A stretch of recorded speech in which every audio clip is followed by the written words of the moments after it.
We're already halfway through February, and I gotta be honest, there haven't been too many releases, and as of right now, on the 15th, there hasn't been much in terms of news for latter half of February releases, but regardless, this will be a short little video on New Balances that you can cop right now that released in February, as well as a small handful of upcoming releases later on in February. First up is the first wave of Teddy Santis Season 5. It consisted of 4 different shoes, all in the same gray with black colorway. You have the 990 V6, 990 V4, 996, and 998, all of which are simple and clean neutral tone pairs. I personally like the way it looks in the V6 the best. The most interesting thing about this colorway is that they replaced the mesh with a different type of textile material. When these first got leaked, I originally thought it looked like corduroy and was hoping it was corduroy, but unfortunately it's just a different type of textile material. But regardless, it's nice to see a small little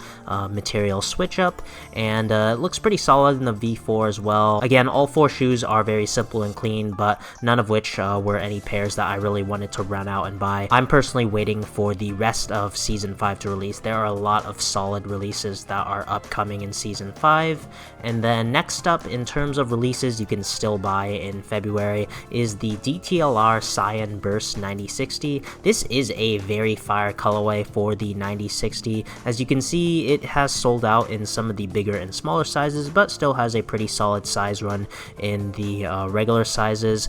It's a very loud and striking colorway, and it works well in the 9060 in my opinion. I feel like this is going to be great for the upcoming spring and summer season. And then next up are 3 new shoes for NBA All-Star Weekend. Obviously, all 3 of these are on performance basketball models. And what's really cool is that it's themed after video games. It's apparently called the Gamer Tag Pack, but regardless, as you can see on the shoe, you got accents that are reminiscent of retro video game controllers. All 3 shoes consist of bright colors inspired by retro gaming. The two-way V4 is also pretty cool in this very bright Neo Flame colorway. You also got that multicolor outsole, which looks pretty solid as well. And then lastly, you got the Hesi Low, which has probably the heaviest influence from game controllers. As you can see in the N logo, you actually have buttons that you'd find on a game controller, which I think is pretty cool. It works well on the N logo. And then in addition to the 3 shoes, there are 3 really cool graphic tees inspired by the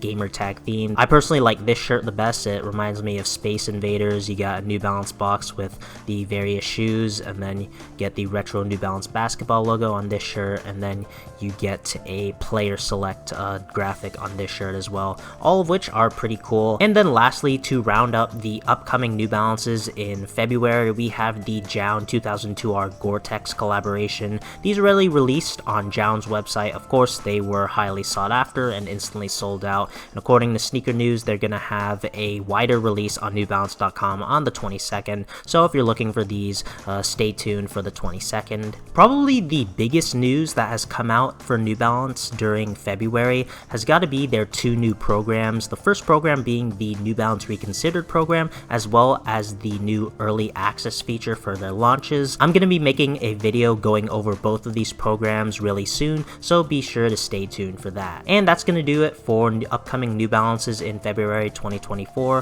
What were your guys' favorite New Balances that dropped or will drop in February? I'd definitely like to know down in the comments.